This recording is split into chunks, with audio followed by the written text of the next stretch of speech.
Jhansi medical college में त्रासदी। जो कुछ हुआ उसने हेल्थ सिस्टम पर खड़े किए सवाल। मासूम जिंदगियां लापरवाही की आग में झोंक दी गई। क्या इस दर्द की भरपाई मुआवजे से होगी? झांसी की महारानी लक्ष्मीबाई मेडिकल कॉलेज में शुक्रवार की रात जो हुआ वह हमारी स्वास्थ्य व्यवस्था पर सबसे बड़ा सवाल खड़ा करता है। मासूम नवजातों की जिंदगियां इस लापरवाही की आग में झोंक दी गई। 10 बच्चों की मौत हो चुकी है और परिवारों की आंखों से आंसू थमने का नाम नहीं ले रहे। क्या इस दर्द की भरपाई महज मुआवजे से होगी? मैं जो वहाँ पे मौके पे जो स्टाफ उपस्थित था मेडिकल कॉलेज के NICU में जो स्टाफ उपस्थित था उसके द्वारा जो प्रथम दृष्टया तथ्य आए हैं उसमें लगभग 10:30 से 10:45 के बीच में जो NICU है उसमें 2 चरण में NICU है, एक बाहर की यूनिट और एक अंदर की यूनिट। जो कम क्रिटिकल होते हैं वो बाहर की तरफ रहते हैं, जो ज़्यादा क्रिटिकल होते हैं वो अंदर की तरफ रहते हैं। तो जो अंदर की यूनिट है उसमें संभवतः शॉर्ट सर्किट से आग लगी और उसके बाद जो बाहर की तरफ बच्चे थे वो लगभग सभी बचा लिए गए हैं और अंदर के जो बच्चे थे उसमें से भी काफ़ी बच गए हैं।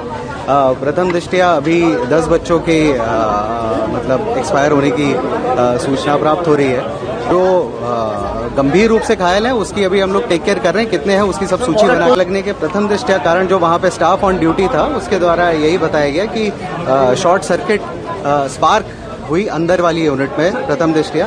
इसके लिए एक जांच कमेटी कमिश्नर सर और DIG सर के उसमें बना दी गई है जिसके संबंध में माननीय मुख्यमंत्री जी द्वारा रिपोर्ट मांगी। आग लगने की वजह ऑक्सीजन कंसंट्रेटर का गर्म होना बताया।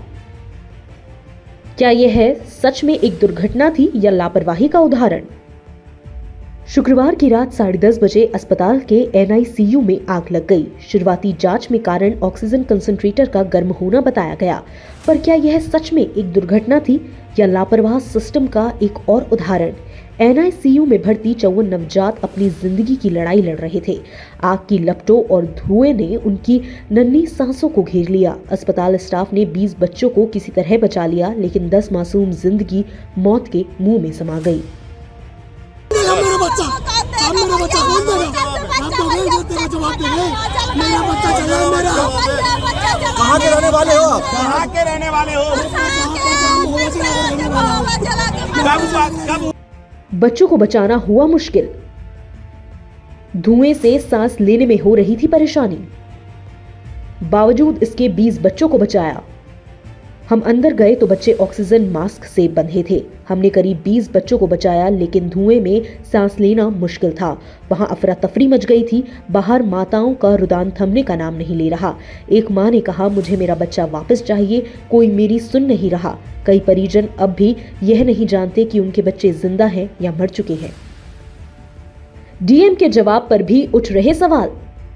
झांसी के DM ने आग का कारण शॉर्ट सर्किट बताया, लेकिन सवाल उठता है, क्या इतनी संवेदनशील जगह पर सुरक्षा इंतजाम नहीं होने चाहिए थे? ऑक्सीजन कंसंट्रेटर में हीटिंग क्यों हुई? क्या यह लापरवाही हमारी व्यवस्थाओं का हिस्सा बन चुकी है? उप मुख्यमंत्री ब्रजेश पाठक ने मुआवजे का ऐलान किया। मृतकों के लिए 5 लाख और घायलों के लिए 50,000, लेकिन समाजवादी पार्टी प्रमुख अखिलेश यादव ने इसे सरकार की विफलता बताया और मृतकों के लिए 1 करोड़ की मांग की।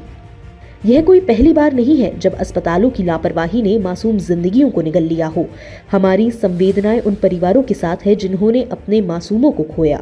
सवाल ये है, इस बार जिम्मेदारी तय होगी या फिर जांच के नाम पर यह मामला भी फाइलों में दबा दिया जाएगा?